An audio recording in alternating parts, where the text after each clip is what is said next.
Hello दोस्तों, आज हम एक ऐसे विषय की शुरुआत करने जा रहे हैं। आपको अपने ही समाज को एक नए नज़रिए से देखने पर मजबूर कर देगा। ओके दोस्तों, इस विषय का नाम है BSOG।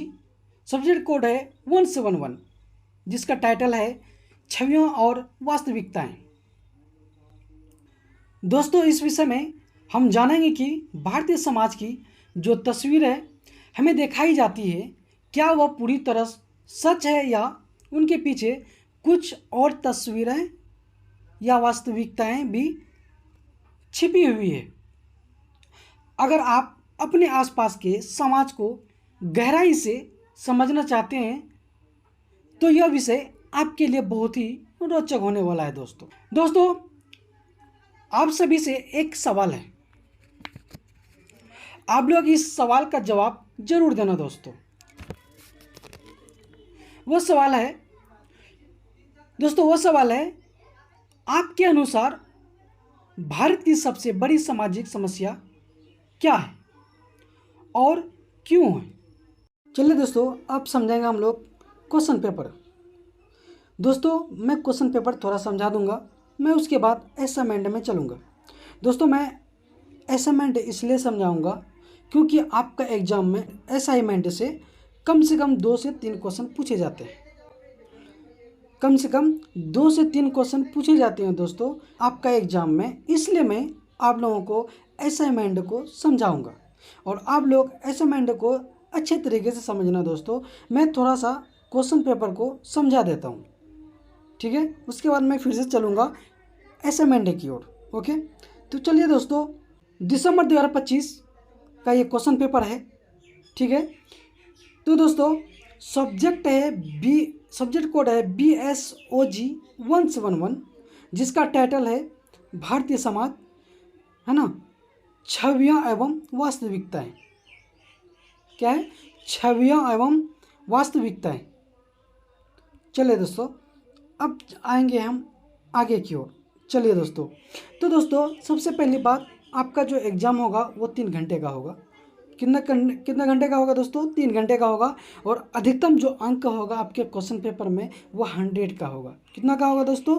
100 नंबर का होगा आपका एग्ज़ाम, ठीक है। उसके बाद दोस्तों नीचे नोट में किन्हीं 5 प्रश्नों के उत्तर लगभग 400 शब्दों में, 400 शब्द प्रत्येक में दीजिए, ठीक है। उसके बाद क्वेश्चन है, क्या है? सांस्कृतिक दृष्टिकोण से भारत का संक्षिप्त विवरण कीजिए या विवरण दीजिए, है ना। दोस्तों, सबसे पहले हम पूरी क्वेश्चन को देखेंगे, क्वेश्चन कितना है ना।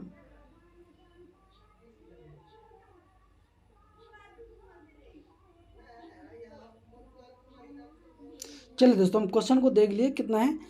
8 है ना। तो दोस्तों, किन्हीं 5 ही क्वेश्चन का जवाब देने बोल रहे हैं। कितना क्वेश्चन का दोस्तों? 5 ही क्वेश्चन का जवाब देने बोल रहे हैं। और पांचों क्वेश्चन जो है दोस्तों 400 शब्द में देने बोल रहे हैं, ठीक है। अब लोग 5 ही क्वेश्चन का जवाब देना।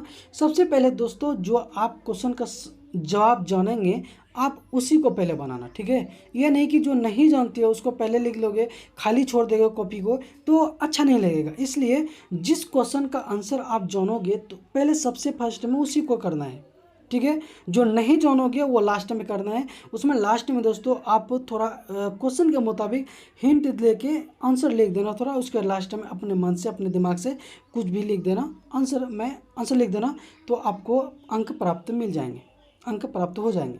ओके दोस्तों, तो चलिए, पहला क्वेश्चन है, सांस्कृतिक दृष्टिकोण से भारत का संक्षिप्त विवरण दीजिए, ठीक है।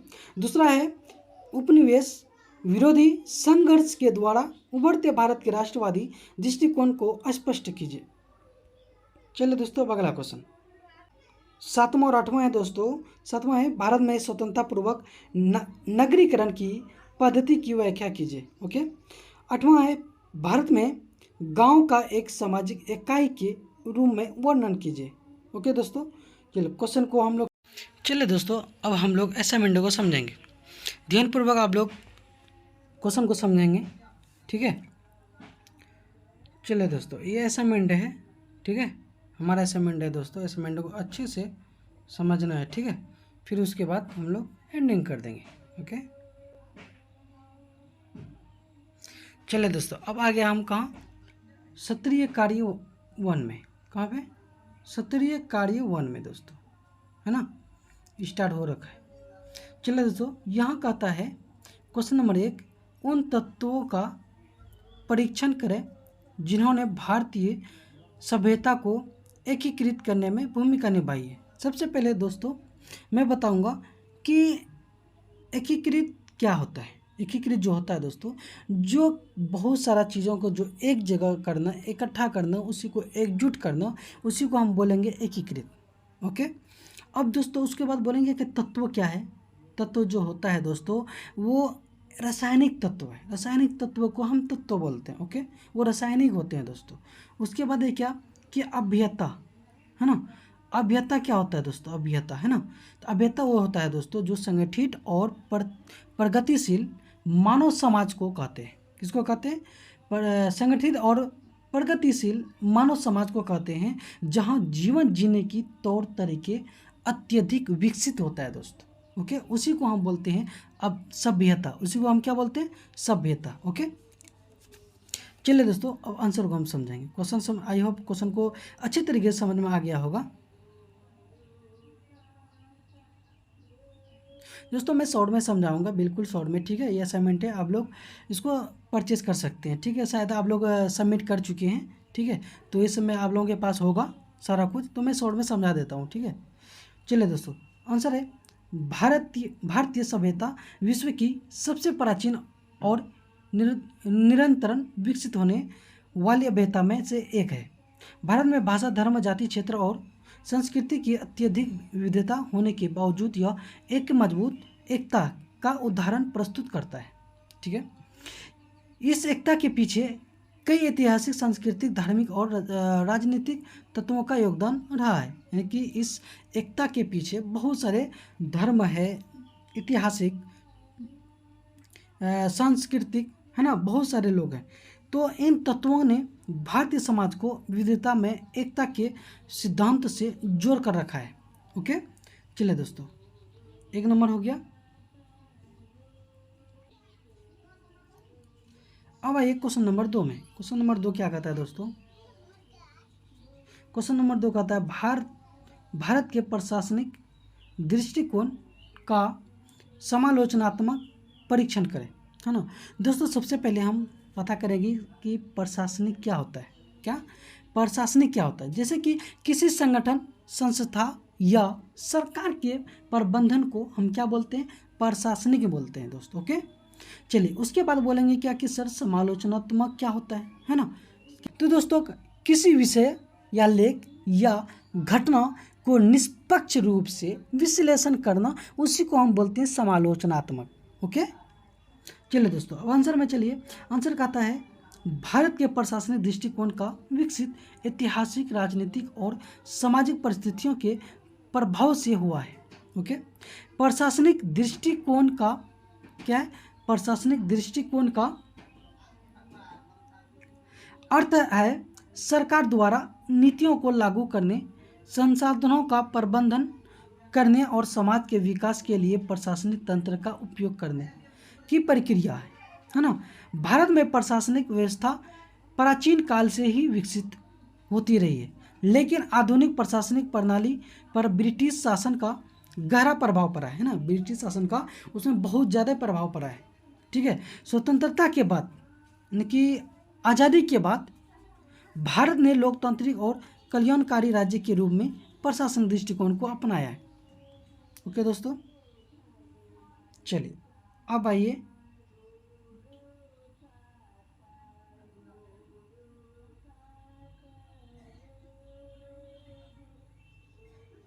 क्वेश्चन नंबर 3 में,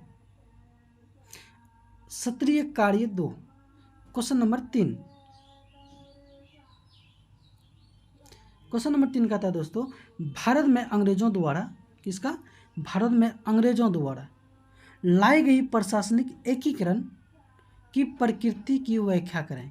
किसका, प्रशासनिक एकीकरण। प्रशासनिक होता है क्या दोस्तों, है ना, या फिर एकीकरण क्या होता है। एकीकरण वो होता है दोस्तों कि जो अलग अलग हिंसा या राज्य को मिलाकर एक संपूर्ण एकीकृत इकाई बनाना, एकीकृत इकाई बनाना, उसी को बोलते हैं एकीकरण।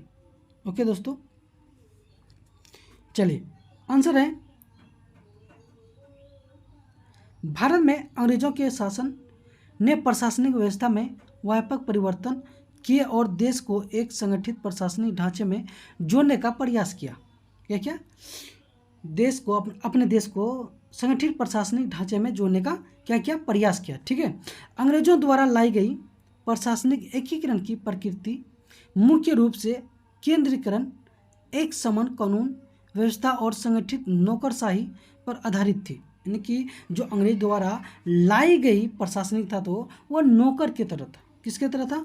वो नौकर की तरह था। हमको तो नौकरी करना था नहीं दोस्तों, तो इसलिए उसको भगा दिया गया अंग्रेजों को। ठीक है, तो चलिए दोस्तों अगला स्टेप है, सबसे पहले अंग्रेजों ने भारत में केंद्रीकृत प्रशासनिक प्रणाली स्थापित की। ठीक है, अंग्रेज ने केंद्रीय प्रशासित प्रणाली स्थापित किए। उसके बाद ईस्ट इंडिया कंपनी और बाद में ब्रिटिश सरकार ने प्रशासनिक शक्तियों को केंद्र में केंद्रित किया। केंद्र में क्या किया? केंद्रित किया। उसके बाद गवर्नर जनरल और वायसराय के, है ना, वायसराय के नेतृत्व में, वायसराय के मौजूदगी में पूरे देश की प्रशासनिक व्यवस्था संचालित की जाती थी। क्या की जाती थी? संचालित की जाती थी, बताती जाती थी, है ना, पहले बताया था, है ना। इससे विभिन्न प्रांतों को एक ही प्रशासनिक ढांचे के अंतर्गत लाया गया। ओके दोस्तों, अगला क्वेश्चन चलिए,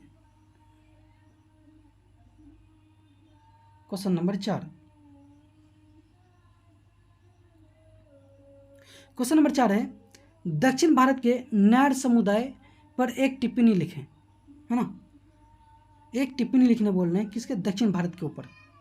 तो नायर समुदाय दक्षिण भारत के प्रमुख सामाजिक समूह में से एक है, जो मुख्यतः केरल राज्य में पाया जाता है।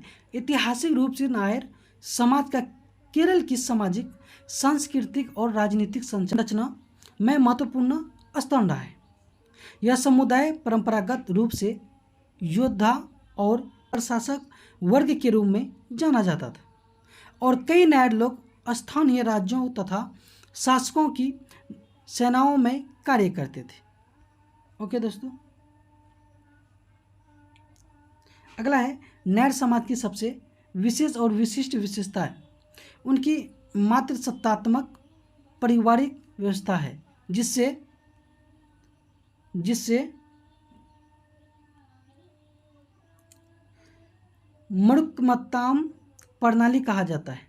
इस व्यवस्था में वंश और संपत्ति का उत्तराधिकार पिता की बजाय माता की ओर से चलता था। परिवार की संपत्ति और अधिकार माँ की वंशावली से आगे बढ़ते थे और परिवार का नेतृत्व प्रायः सबसे बड़े पुरुष सदस्य, जिसे कर्णवन कहा जाता है ना, या कहा जाता था, के हाथ में होता था। चलिए दोस्तों अब आइए क्वेश्चन नंबर 5 में। क्वेश्चन नंबर 5 कहता है, भारत का संविधान भारत की भाषाई विविधता की रक्षा कैसे करता है। यानी कि भारत का संविधान, भारत का जो संविधान है, भारत की भाषा को कैसे वो अलग अलग से बचाता है, तो उसके बारे में हमको क्या करना है? आंसर देना है ना। भारत एक बहुभाषी देश है, भारत एक बहुभाषी देश है ना, जहाँ सैकड़ों भाषाएं और बोलियां बोली जाती है। इस भाषाई विविधता को सुरक्षित रखने और सभी भाषाओं को सम्मान देने के लिए भारत में संविधान में कई महत्वपूर्ण प्रावधान किए गए हैं।